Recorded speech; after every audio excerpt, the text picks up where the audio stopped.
మీ fashion అవసరాలను నెరవేర్చే తెలివైన ఎంపికల గురించి తెలుసుకోండి. పూర్తి వివరాలకు చదవండి రేపటి సాక్షి దినపత్రిక. స్టీల్ ప్లాంట్ ప్రైవేటీకరణకు వ్యతిరేకంగా నేడు మహాధర్నా. పాత గాజువాకలో నిరసన చేపట్టనున్న కార్మికులు, నిర్వాసితులు. ఏపీలోని ప్రాథమిక ఆరోగ్య కేంద్రాల్లో నిలిచిన వైద్య సేవలు. ఇన్ సర్వీస్ కోటా కోతకు నిరసనగా డాక్టర్లు సమ్మె.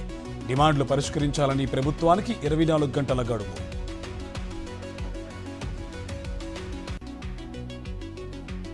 బుడమేరుకు మళ్లీ వరదంటూ వదంతులు. పుకార్లు నమ్మొద్దన్న కలెక్టర్ సృజన. తప్పుడు ప్రచారం చేసే వారిపై చర్యలు తీసుకుంటామని హెచ్చరిక. విజయవాడ వరద బాధితులకు సరుకులు పంపిణీలోనూ ప్రభుత్వం వివక్ష.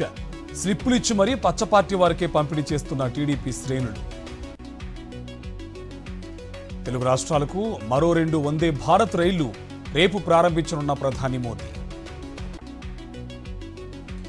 నేడు టీపీసీసీ చీఫ్ గా మహేష్ కుమార్ గౌడ్ బాధ్యతలు. ప్రత్యేక పూజలు అనంతరం మధ్యాహ్నం 2:45 బాధ్యతల స్వీకరణ. శ్రీవారి సర్వదర్శనానికి 24 గంటల సమయం. కృష్ణతేజ అతిథి గృహం వద్ద వేచి ఉన్న భక్తులు. మాజీ సీఎస్ సోమేష్ కుమార్ కు సిఐడి నోటీసులు. వాణిజ్య పన్నుల శాఖ స్కామ్లో సిఐడి దర్యాప్తు ముమ్మరం. పేదల విద్యపై చంద్రబాబు ప్రభుత్వం కక్ష సాధింపు. తాజాగా సిబిఎస్ఈ పరీక్షలు రద్దు చేస్తూ కూటమి ప్రభుత్వం నిర్ణయం. ఏలేరు కాలువ 99వ కిలోమీటర్ వద్ద గండి. మాకవరపాలెం మండలం రాచమల్లి వద్ద సంఘటన. భారీగా పొంగుతున్న వరద నీరు. సిద్దిపేట జిల్లా హుస్నాబాద్లో వినాయక నిమజ్జనాలకు సర్వం సిద్ధం. ఎల్లమ్మ చెరువు వద్ద ఏర్పాట్లను పరిశీలించిన మంత్రి పొన్నం ప్రభాకర్. భద్రాద్రి కొత్తగూడెం జిల్లా చర్ల మండలంలో ఆక్రమణకు గురైన కాలువలు. తాలిపేరు ప్రాజెక్టు ఉప్పొంగడంతో నీట మునిగిన పంట పొలాలు. కర్నూలు మార్కెట్లో ఉల్లి రైతుల్ని ముంచుతున్న సిండికేట్. మార్కెట్లో డిమాండ్ ఉన్నప్పటికీ రైతులకు దక్కని గిట్టుబాటు ధర.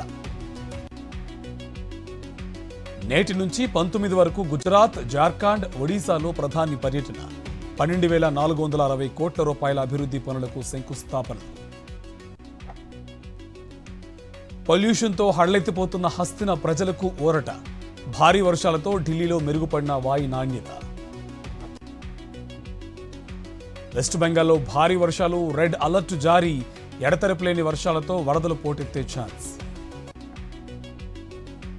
యూపీ మేరట్లో కూలిన భవనం. 3 మృతి. శిథిలాల కింద చిక్కుకున్న మరో 6. సహాయక చర్యలు చేపట్టిన ఎన్డీఆర్ఎఫ్.